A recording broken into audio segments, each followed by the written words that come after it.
A special moment in Polish-French history. Notre Dame Cathedral filled to capacity with Polish people, singing the oldest Polish anthem, Bogu Rodzica, or Mother of God, together. The First Lady of Poland, Marta Nawrocka, took part in the ceremony of the re-inauguration of the Polish chapel in Notre Dame. The icon of Our Lady of Częstochowa returns to Notre Dame Cathedral, returning to a place that is special to our European, Latin, Christian cultural code.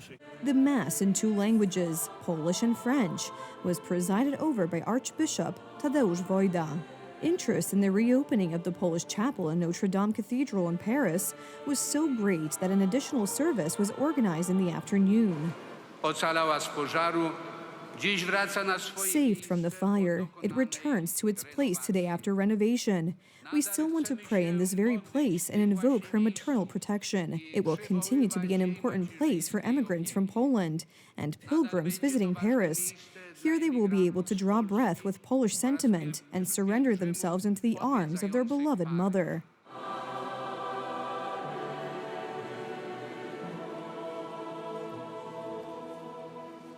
The Polish chapel in the Paris Cathedral was inaugurated on December 1, 2018, during the celebrations marking the 100th anniversary of Poland's independence.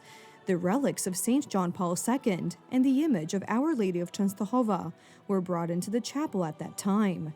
As the Deputy Minister of Foreign Affairs at the time, I wanted Polish symbols to be present in the most important places in the country, but also in the most important places in terms of European heritage.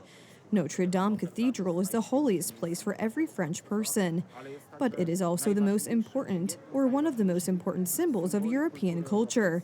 It is wonderful that our French partners allowed us to have a Polish chapel in their sacred national temple. The Notre Dame fire in 2019, which almost destroyed the cathedral, also damaged the Polish chapel, but the most precious relics survived.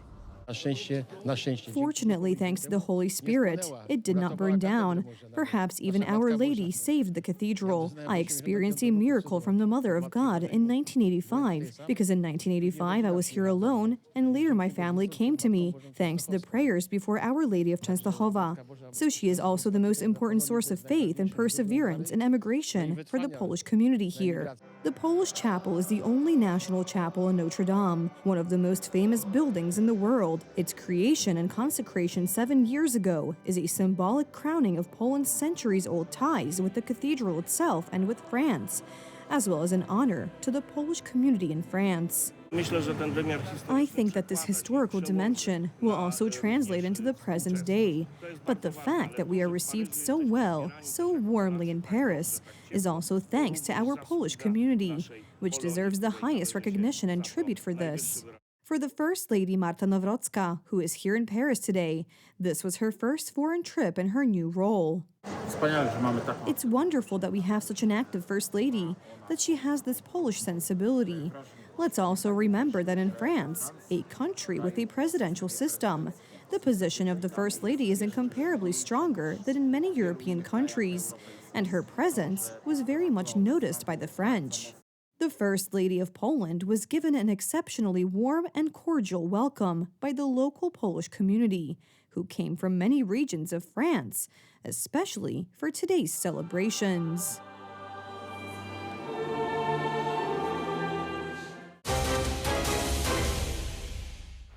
At the end of October 2025, over 860,000 people were registered as unemployed at employment offices in Poland, which is over 2,000 more than a month earlier. This is according to data published by the Polish Ministry of Labor on an annual basis. This represents an increase of as many as 103,000 people. There has not been such rapid growth since March 2021. We are inevitably approaching 1 million unemployed people in Poland, and there is no point in hoping that the labor market will offer these people new attractive job opportunities. The market is shrinking because by mid-2025, 100,000 Polish companies had already declared bankruptcy. The situation is getting worse. worse, according to data from the Polish Ministry of Family, Labor and Social Policy. In October 2025, employers reported only 35,000 job vacancies and professional activation opportunities to employment offices.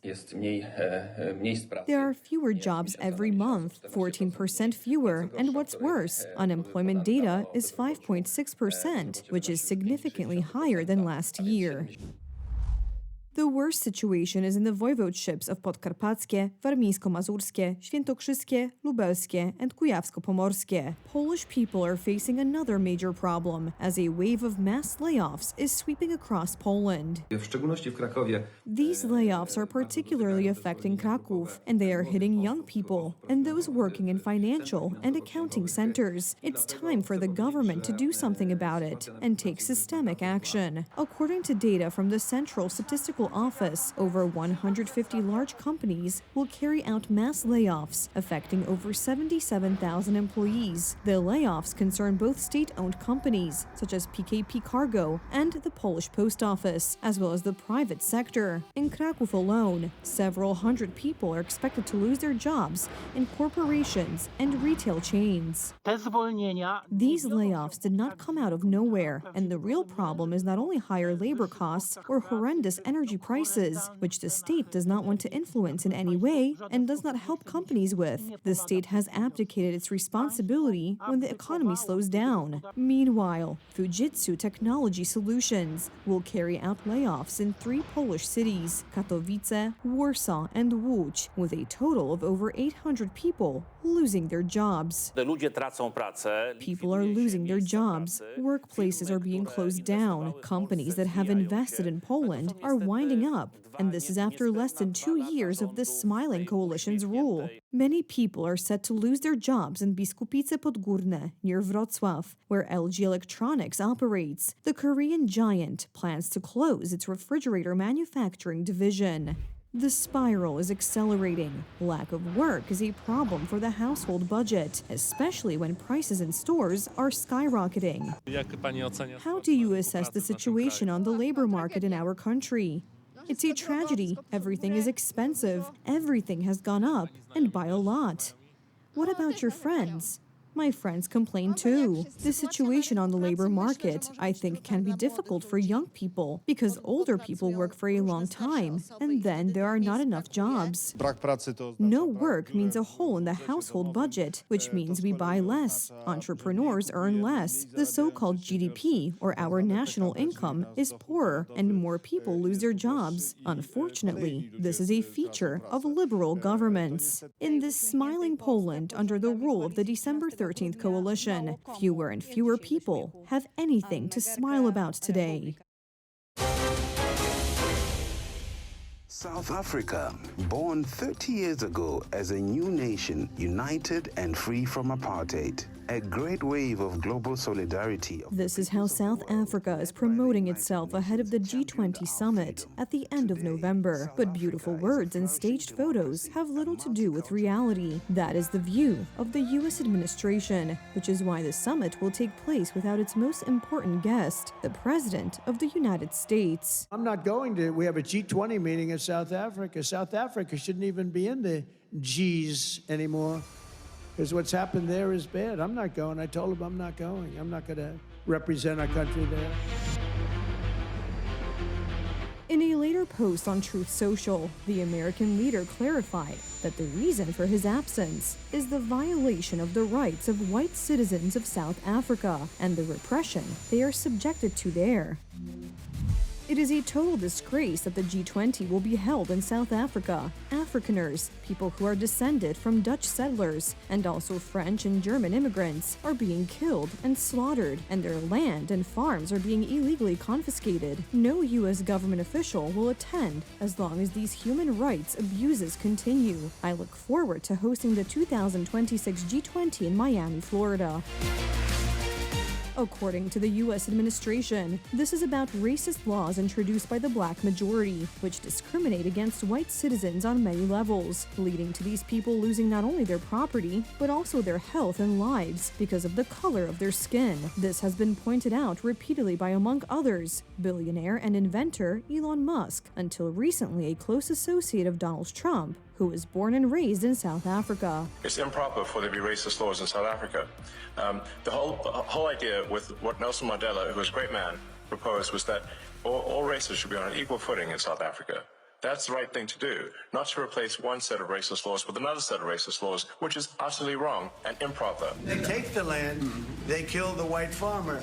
Washington has suspended all aid to this country, limited its contacts with it, and called for the rights of all citizens to be respected, even though the South African authorities are trying to hide uncomfortable facts and deny everything. This is not the first time Donald Trump has pointed out South Africa's systemic persecution of whites and tolerance of numerous murders. Praise and recognition to Donald Trump for taking up this issue and doing so as the only global authority, because so far we have not heard much in global discussions on this topic. It has been very quiet on the part of various international organizations, quiet on the part of the European Union. Similarly, in the case of the massacre of Christians in Nigeria, the whole world knows about these crimes against representatives of the most persecuted religion in the world, but no one has done anything about it. Only Donald Trump has stood up against evil and is even planning military intervention against those who kill their compatriots for their faith.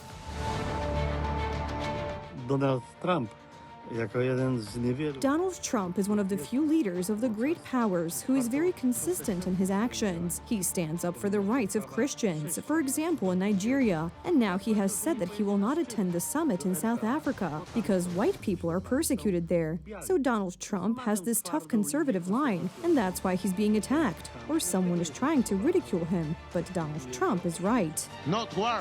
Not war!